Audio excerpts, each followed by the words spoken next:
2 माह से आधा आधा पैदा हुआ था जरासंध।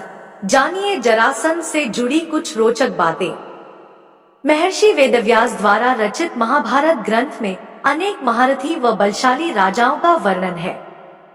ऐसा ही एक महारथी राजा था जरासंध। उसके जन्म व मृत्यु की कथा भी बहुत ही रोचक है। जरासंध मगध, वर्तमान बिहार का राजा था।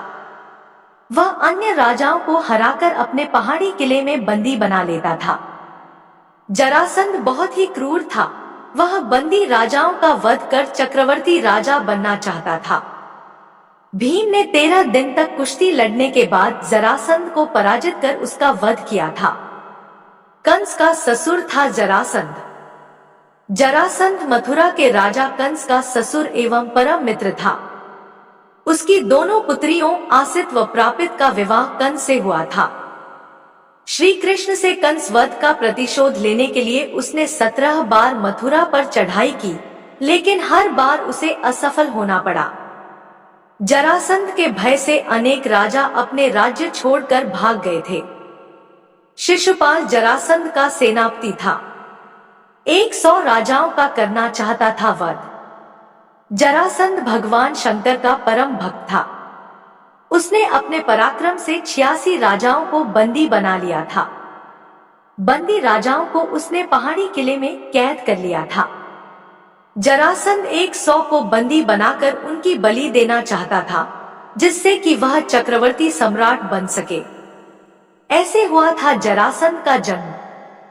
मगध देश में बृहद्रथ नाम के राजा थे। उनकी 2 पत्नियां थीं, लेकिन उन्हें कोई संतान नहीं थी। एक दिन संतान की चाह में राजा बृहद्रथ महात्मा चंडकौशिक के पास गए और सेवा कर उन्हें संतुष्ट किया।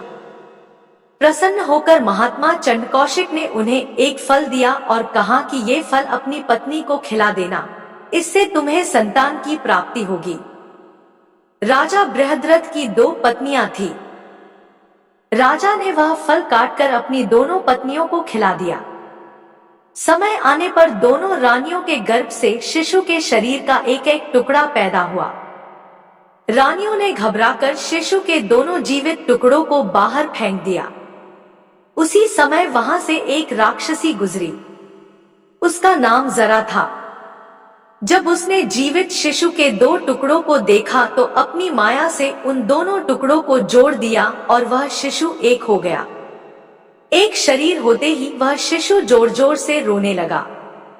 बालक की रोने की आवाज सुनकर दोनों रानियां बाहर निकली और उन्होंने उस बालक को गोद में ले लिया। राजा बृहद्रथ भी वहां आ गए और उन्होंने उस राक्षसी से उसका परिचय पूछा। राक्षसी ने राजा को सारी बात सच सच बता दी।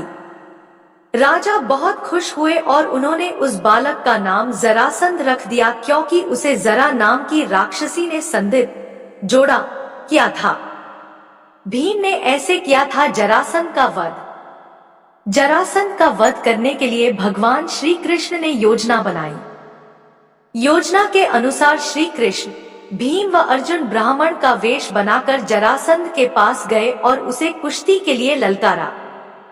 जरासंध समझ गया कि ये ब्राह्मण नहीं है। जरासंध के कहने पर श्री कृष्ण ने अपना वास्तविक परिचय दिया। जरासंध ने भीम से कुश्ती लड़ने का निश्चय किया।